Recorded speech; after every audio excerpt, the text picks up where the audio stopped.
far back before anyone learned to say the town's name without letting it catch in the mouth, there was already a kind of silence that did not belong anywhere. It was not the honest silence of desert night, when even the wind seems to hold its breath so as not to wake the coyotes. It was another silence altogether, a practiced one, a cultivated one, the kind that settled over Cedar Hollow whenever a stranger asked, with polite curiosity, why the houses had windows thicker than they needed, or why the main street ended too soon, as though it feared its own horizon. Those who came by rail saw the sign first, hand-painted and weather-cracked. Cedar Hollow coal, cattle, and honest people.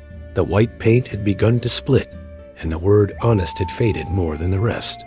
The depot was small, with benches worn smooth by years of waiting, and a station agent so thin he looked like he might vanish if the light changed. He wrote everything into a ledger. No one was permitted to read. That was how Elias Rourke arrived, not in haste, not in display. A man in his middle 30s, a tired hat, a wool coat that had known too many winters, boots without shine, and eyes that did not go looking for trouble, yet did not pretend it was not there. He carried a modest valise and a wooden case of measuring instruments, the sort that followed surveyors and railmen.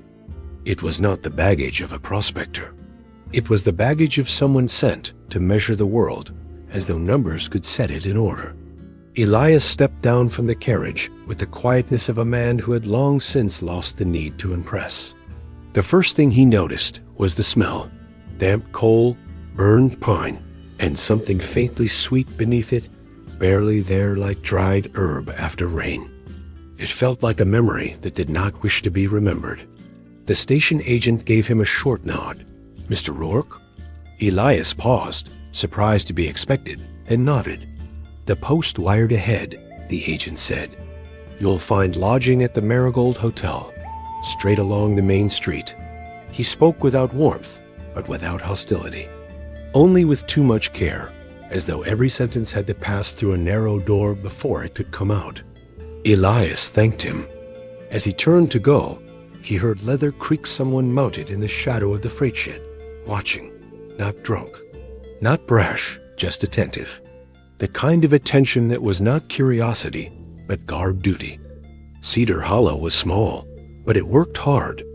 A sawmill to the south, a coal mine into the hills, and cattle drives passing through in season, raising dust and money.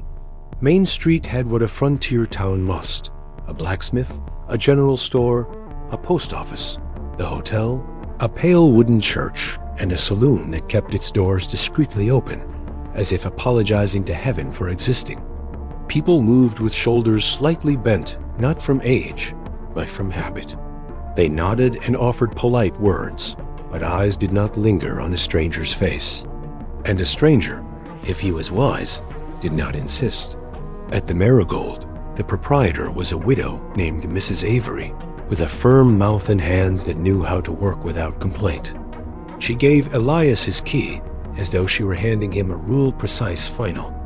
Coffee at 6, supper at 6:30. If you need hot water for a bath, ask ahead. Water here is not generous with the careless. Elias gave the faintest smile. "I am not given to waste.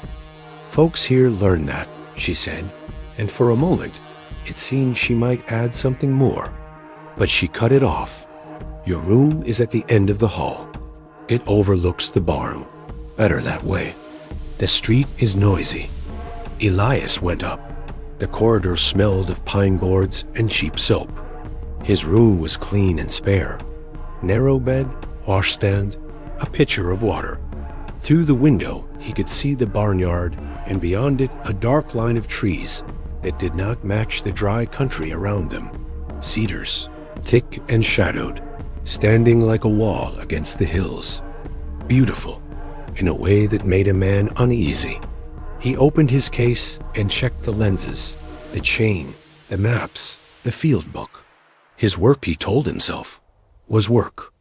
He had been hired by a railroad concern to evaluate a possible extension of track, gradients, water access, suitability of soil. Nothing of local politics, nothing of old feuds, nothing of saloon tailies. But that first night taught him something else. A little before 2 in the morning, Elias woke to a sound that was not sound at all. It was the absence of it, as if the whole town had drawn in a breath and held it. Then came something distant and muffled, like wood dragged over earth. After that, a bell, no church bell, but a smaller iron one. 3 rings, always the same spacing. A signal. Elias lay still, listening. He did not rise. He did not open the window. Yet in the quiet of the room, he caught footsteps moving in the yard behind the hotel men, quick and deliberate, not speaking, as though a voice might summon something unwanted. A horse gave a low, uneasy sound, quickly hushed. Farther off, there came a brief complaint of metal, perhaps a gate, then nothing. The silence returned and settled back into place like a lid. In the morning, the town looked the same. That was the strangest part. No faces carried the look of having spent a night in fear. Women bought flour. Men argued over hay prices. Children ran with the ordinary innocence of those who had never heard a secret bell at midnight. Elias ate breakfast in the hotel's small dining room. The bread was heavy, the coffee strong and without sugar. Mrs. Avery moved with practiced efficiency. When he tried to start conversation, she answered enough to be polite and no more. But at a table near the window sat a woman reading a book with a worn cover. That was unusual. Not impossible, but uncommon in a place like this, where most reading was invoices, scripture, and letters from far away. Her hair was pinned plainly. Her face carried fatigue without losing dignity. She was too young to look that old, but that is how the frontier marks some people. It adds years not in wrinkles, but in the way the eyes refuse to be surprised anymore. She read as though clinging to a plank in a hard river. When she rose to pay, Elias took the chance. "Pardon me," he said. "Are you the school teacher?" She paused, weighing the question the way one weighs a risk. "I am," she said, "Clara Holt." He introduced himself. Her handshake was neither delicate nor harsh, just steady. "You're here for the railroad, I suppose." "Yes." "Then you will measure more than land." She said it quietly, almost as if speaking to herself, and walked out before he could ask what she meant. That same day, Elias went to the sheriff's office to register his presence as a matter of habit and prudence. Sheriff Thomas Kellen was a broad man with a graying mustache and eyes that seemed to have learned how not to startle. His badge was polished bright, but the rest of him looked like someone who had spent too many years in dust. "Engineer?" Kellen asked. "Surveyor. Preliminary measurements." "HM?" The company sent word. Kellen flipped through a ledger. "We like to keep things simple here. You don't go looking for trouble, and trouble don't come looking for you. Agreed?" It sounded like advice, yet it carried an edge of warning less from the sheriff himself than from the place. "Agreed." Kellen signed a paper and slid it over. "And don't go into the cedar woods at night." Elias looked up. "Why?" The sheriff set down his pen. "Because don't." The words fell heavy. No humor. Elias folded the paper and slipped it into his coat. As he turned to leave, he noticed a board on the wall with names written in careful hand and missing, dates spanning 10 years. Not many, but enough to form a pattern. Most were minors. A few were travelers. One was marked, itinerant preacher. Kellen saw where Elias was looking. "The frontier takes what it wants," the sheriff said. "Sometimes that's all there is to it." Elias nodded and stepped out, but the weight of that board followed him like a shadow. Over the next days he worked. He measured slopes, noted watercourses, spoke to the storekeeper about supplies, to the sawmill foreman about timber, to a cattle boss about wagon paths to the hills. Work kept him anchored, but the town watched him. And it was not only curiosity. It was as though each person on seeing him weighed the same question. Will he stay? Will he ask? Will he notice? Elias noticed the way conversations died when he neared, the way certain men on Main Street did not drink, yet always happened to be close, the way the saloon was too quiet for a saloon, the way a small iron bell hung behind the general store counter beneath a cloth, hidden like something sacred or something cursed. And at night, sometimes the same ritual, the deep hush, the 3 rings, movement in the dark. One afternoon, returning from the hills, Elias found Clara at the schoolhouse. It was a single room with benches, a map tacked to the wall, and chalk dust in the air like pale smoke. She was erasing a sentence from the board. It read, "The truth shall make you free." When she saw him, she hesitated before letting a small smile appear. "You walk in the wrong direction," she said. "I walk in the direction of my work." She set the eraser down. That is how the town swallows a man. It lets him believe he is only tending his own bread. Elias did not answer at once. The late sunlight came through the window and drew the floating dust into bright, drifting specks. "Why does everyone here speak of the town like it is an animal?" he asked. Clara drew a slow breath, as though speaking would be betrayal and silence would be another. "Because it is easier to blame an animal than to admit it was people," she said. "Ordinary people, afraid, hungry." She picked up her book and slipped it into her bag. "If you wish to live here without losing what remains in you, do what the sheriff said. Don't go into the woods at night. Don't ask certain questions. Don't look too long. And if I don't?" Clara's gaze held his. "Then you may learn. And learning has a cost." He did not press her further. Not there. But her words stayed with him like a thorn. The first true jolt came at the mine. Elias had permission to observe the entrances and exits, measure access, and judge whether rails could be laid for coal. He went down with the foreman, a man named Marlowe, hands like shovel heads, words like stones. Below ground, the mine was a world of timber, sweat, and shadow. The air smelled of earth and effort. Lantern light trembled on damp walls. There, along a side passage, Elias saw something that did not belong. A door made of new boards fitted too well for a place that lived on rough fixes. It had a fresh metal lock. Beside it, the ground bore marks, as though something heavy was dragged in and out with regularity. "What is that?" Elias asked, trying to keep his voice uncommitted. Marlowe did not answer at first, only stared. "Restricted passage," he said at last. "Cave-in risk. It looks new. Reinforced. By who?" Marlowe stepped closer. For a moment, Elias thought the man might speak a threat plainly.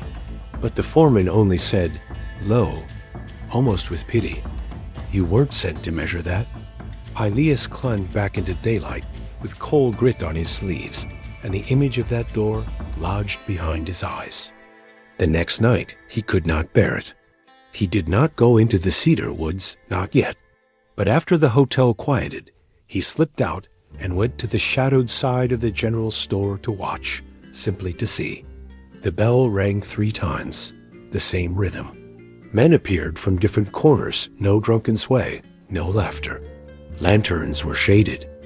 A wagon rolled out with nearly no sound. The horse moved as though trained not to whinny. Then Elias saw what he had not expected. Sheriff Kellen stood among them. The badge caught the lantern light for a brief instant and then vanished into the dark as though it had never existed. Elias remained still and felt a sickness that did not come from the stomach, but from the soul. Outlaws would have been easier. A road gang, a desperado crew, something the mind could file away under known evils. But a sheriff, a man meant to keep the line between order and chaos, moving in secret with other men in the dead of night. This was something else. This was the world turned inside out. In the morning, Elias met Clara near the post office. She took one look at his face and went pale. "You saw," she said. It was not a question. "I saw the sheriff," Elias replied. Clara shut her eyes for a heartbeat, as if hearing a sentence. "Then now you are inside," she whispered, "even if you did not mean to be." Elias tried to speak, but she pulled him behind a fence where no one might overhear. "Don't say it out loud," she murmured. "Here, even the boards have ears." He steadied his breath and asked slowly, "What are they taking? Where are they going?" Clara's gaze dropped to the dust, as though the earth were safer than the sky. 10 years ago, a man came with money and promise, she said. An entrepreneur, a civilizer. He said he would make Cedar Hollow prosper. The mine expanded. The sawmill doubled. The train began to stop here more often. The town grew. On the outside. And on the inside? Clara swallowed. On the inside, people began to vanish. Not all at once. A miner here, a traveler there. Someone who drank too much and had no one to miss him. Someone without family. And when a mother asked questions, when someone made noise, the town offered comfort, food, work, and silence. And people accepted, because they were afraid to lose the little they had gained. Elias felt his heartbeat slow, as though his body were choosing caution. Who is this man? They call him Mr. Dempsey, Clara said. He lives in the big house on the hill. But it is not only him. It was never only him. Her voice faltered, then steadied. It's the whole town, Elias. The whole town chose. Hearing his name on her tongue, familiar, startled him, like a door opening somewhere in the heart. And the missing? Elias asked, though he already knew the answer would be worse than rumor. Clara hesitated, then spoke as if each word were a stone lifted from her chest. There is an old passage in the cedar woods, a fissure in the hill, a natural pit, ancient. Before the town existed, the native people avoided it. They said it was a mouth, a place where sound does not return. Elias went cold, not from superstition, but from practicality. A perfect place to hide what no one must find. They take people there? Clara gave the smallest nod. Not all. Some are kept alive a while, working where they cannot be seen. And when they are no longer useful, the mouth receives. Elias turned his face away, unable to keep neutrality. He had seen misery, injustice, greed. But this was different. Evil organized under the mask of ordinary life. Why tell me? He asked. Clara exhaled as if she had held her breath for years. Because I have tried to tell others. No one stayed long enough. Or they stayed and chose bread. And you? I stayed for the children, she said, eyes flicking toward the schoolhouse. But every night I wonder if I am only teaching the next generation how to survive in a sick place. Elias felt something old stir in him, the desire to set things right, to be useful. Then he felt fear. And with fear came memory, another town, another fire, a loss he never spoke of. He was no hero. He had no right to play hero. Still, if I write a report to the railroad company, he began. They will not act, Clara cut in. The train wants coal. The company wants profit. Cedar Hollow is a dot on a map. Truth to them is inconvenience. Elias narrowed his eyes. Then what remains? Clara paused, and when she spoke her voice was low and aching. Confession and cost. Someone must force the town to look at what it has done. Even if the town hates the one who holds up the mirror. The tension grew in the days that followed, like a storm no one named. Elias noticed he was followed with less discretion now. The rider from the station appeared too often. Marlowe watched him at the mine. The storekeeper's smile thinned. Politeness became a curtain drawn tight. One evening, Mrs. Avery knocked on Elias's door without waiting for an answer. You've been out late, she said, glancing down the hall as if the walls were dangerous. I have work. Work doesn't walk with curiosity, she replied. And for a moment, the widow looked like a woman tired of carrying a secret. Are you a good man, Mr. Rourke? Elias did not know how to answer. Not simply. I try, he said. Mrs. Avery nodded, as if that were the only honest answer. Then listen. Mr. Dempsey will invite you to dinner. He likes to meet new men, He likes to know what strangers know. And when he offers food, it is not generosity. It is a test. And if I refuse? Worse. She turned to go, then stopped halfway down the corridor. I lost a brother here, she said, voice tight. The town said he ran off, but he left new boots under his bed. A man does not run away and leave new boots. Then she was gone, and Elias stared at the closed door as though she had revealed that the whole world was a stage poorly lit. 2 days later, the invitation came. Dempsey's house sat above the town, larger than any other, built with good timber and stone. It looked like it belonged to the future-wide porch. Tall windows, yet there was something of a mausoleum in it. Too fine for a place that lived by burying truth. Mr. Dempsey greeted Elias with impeccable courtesy. He was middle-aged, hair carefully combed, clothes clean, voice mild. The sort of man who, in another life, might have been mistaken for a benefactor. Cedar Hollow has been good to me, he said, pouring wine.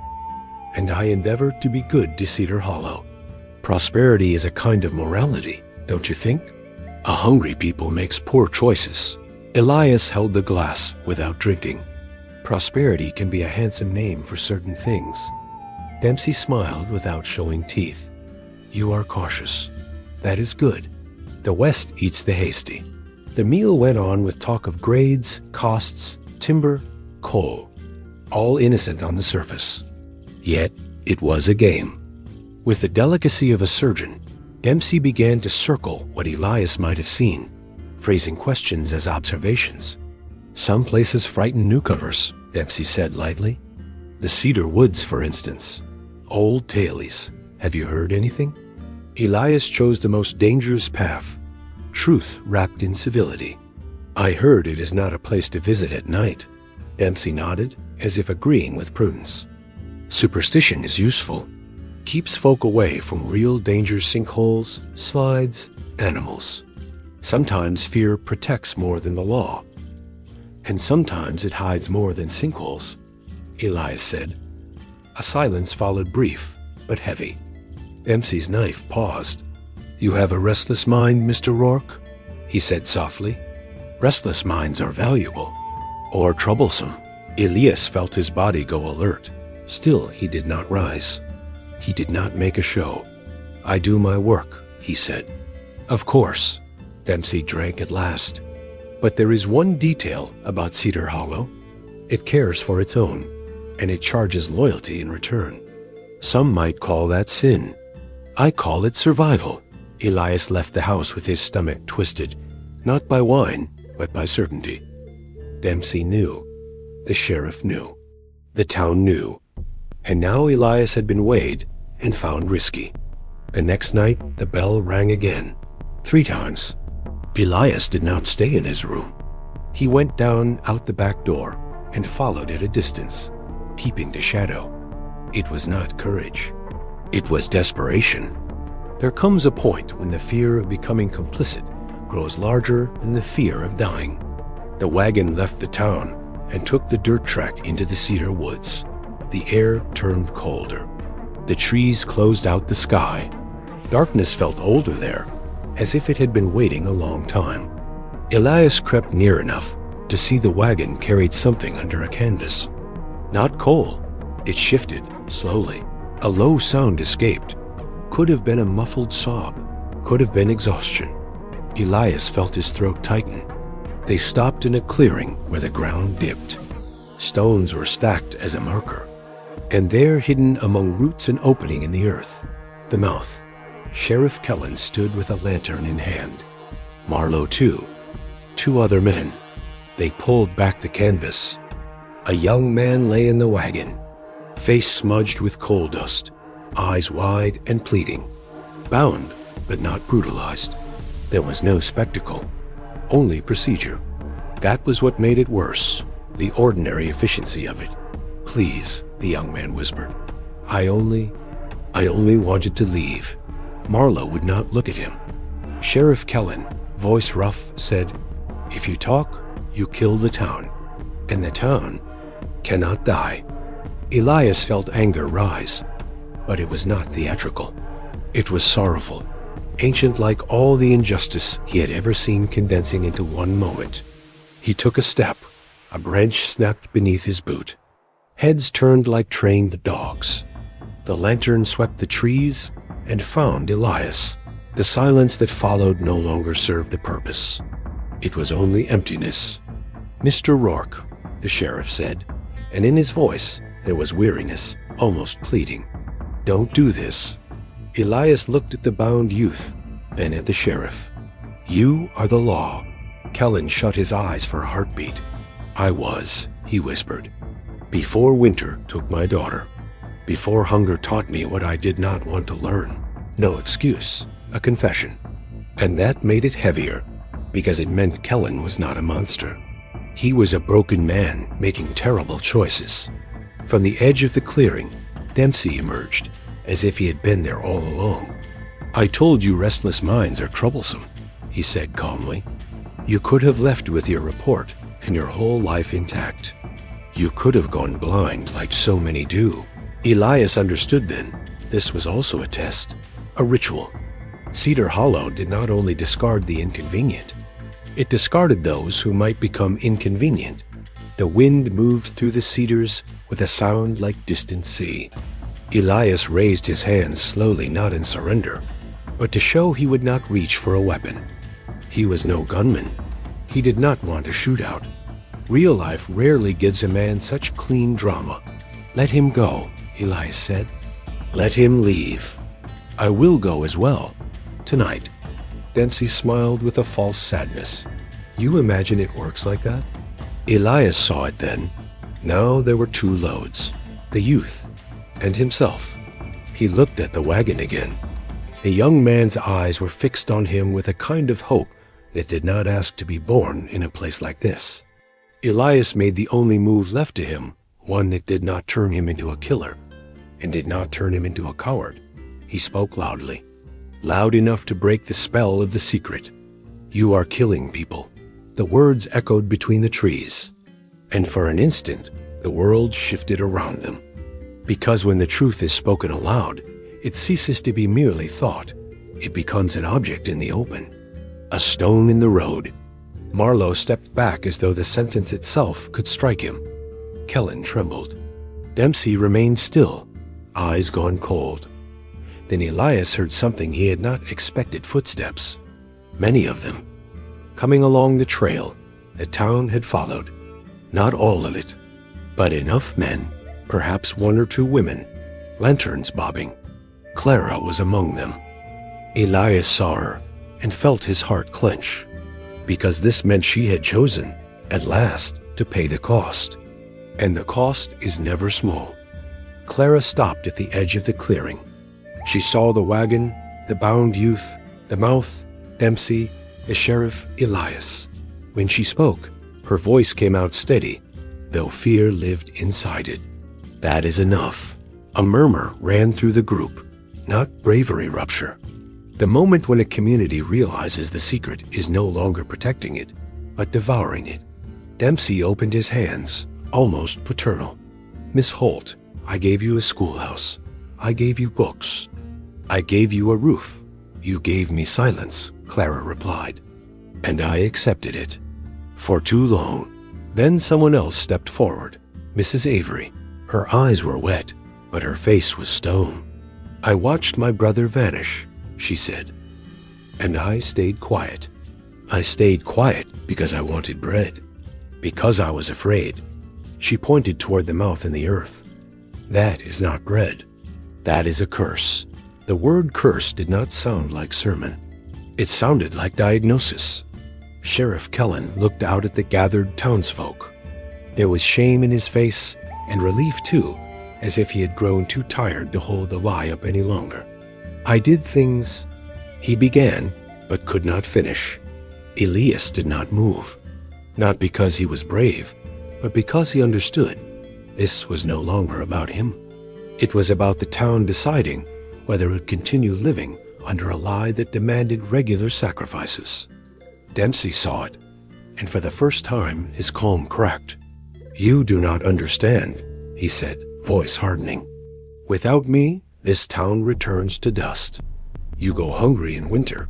You beg for work. The railroad pulls away.